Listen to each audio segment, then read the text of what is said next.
Oh my goodness, that means the next recording, namely this one, is the seventh one.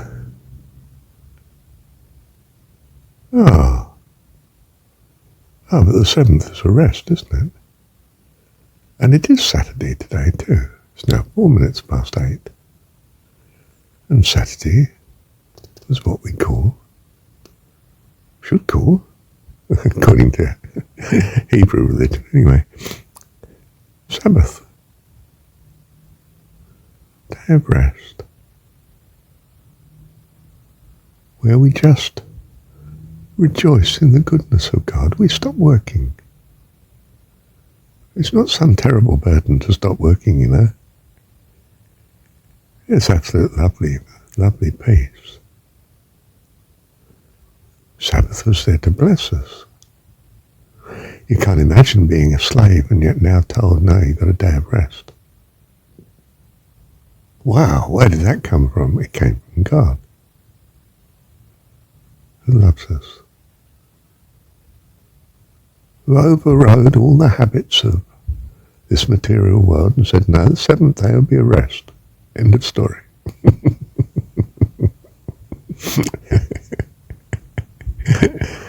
It's a rest.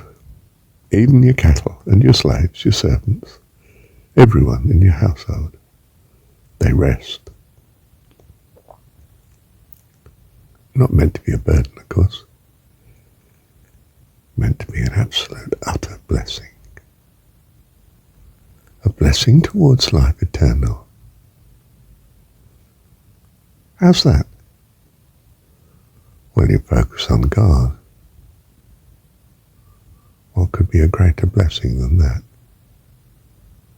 This is the way, isn't it? To focus on God. As your kind and heavenly Dad, according to the Jesus story. It's a good story. It really is. By the grace of God, it's been preserved. Bit edited and messed about and added to. But you'll find the truth of the matter. Our Heavenly Dad leads you to it. By His grace and loving kindness. We are His children. Isn't that just wonderful? Thank you, Heavenly Dad. Well, hearing this again, this few days later, occurs to me the three-field system of the medieval village. You had strips scattered across each of the three fields, huge fields, relatively speaking, for the village, and but one of the three in cycle was every 3 years was left fallow.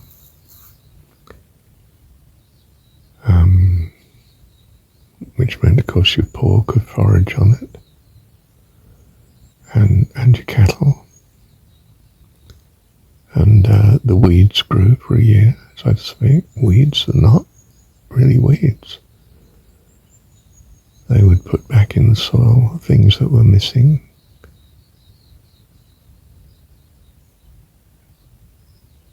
Enrich the soil. It would recover. It's receiving the nitrates from the cattle, of course. And so the field could give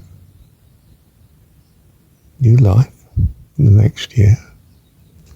And even the year after, because, some of it was not the seed you put in, but the seed that fell from the first of the years, you see.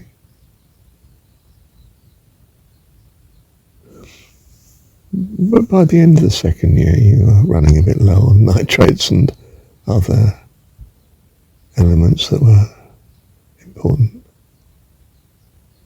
and sat with lay fallow again for the third year. So of course it's not that the whole village stops on the third year, it's that the fields are in rotation. Well, in the agricultural revolution as we see it in Western Europe, we took to not needing, so to speak, as we see it, the fields to be left fallow. You know, the old idea that they need a rest went out the window. I wonder if that wasn't fundamental to how Western Europe's view of God was changing. We don't need to give the land its rest. Wonder if we're wrong in that. That we should treat the earth as personhood, in a sense that has needs or rights. Not quite sure which one I want to come down on there. And we should be kind to it and respect these needs. We pay dearly if we don't. So we may well be putting in the nitrates even a more effective way by crop rotation now. You know, grain one year, but that's heavy on nitrates, so legumes another year, and perhaps root crops like Swedes, turnips, potatoes another year, you know. And then we can go back to a heavy wheat or barley crop because the nitrates and that are there. But perhaps there was other benefit in the fallowness year, if we had it still, which we didn't, we got rid of. That the weeds would grow. Well, and of course, the cattle roaming, I think they let the cattle roam on. Perhaps they didn't because the three fields weren't fenced. Do you know, I'm not sure as we need to fence cattle on the common land. I don't think the common land was fenced. No, of course not. The animals stay around because this is where they live. You see, it's their village too. That's a lovely idea in my mind. Oh, that we cared for these creatures instead of exploited them. But anyway, it was a hard life. You know, in resources it was life of poverty, really. I think the 17th century was, of course it's 17,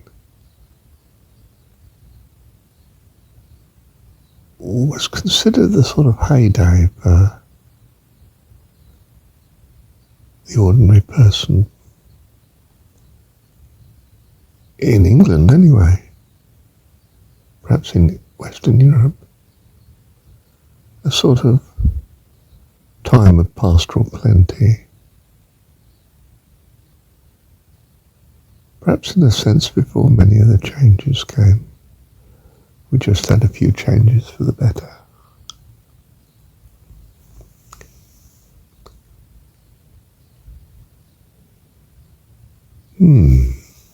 But perhaps it's a historicity, I don't know. Of course it's the case we don't manure the fields as efficiently as we should. We've shifted on to yet another era of we put chemicals all over the place. That seems to be at times a near disaster. especially in the long times. In the long run,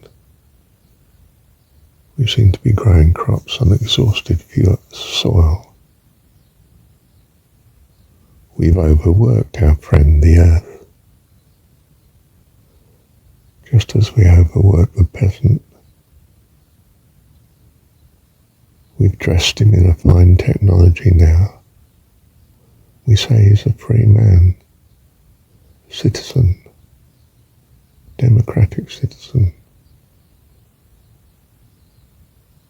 But in fact he's impoverished by inflation, debt, interest rates, tax, regulations.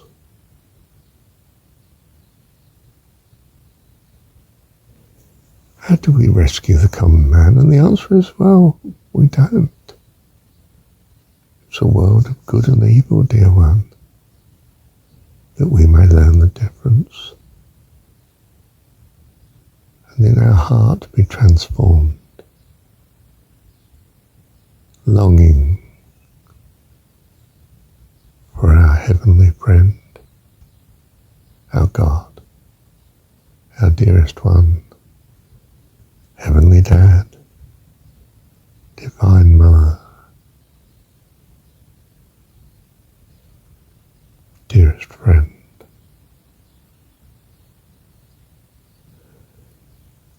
Thank you, dearest one.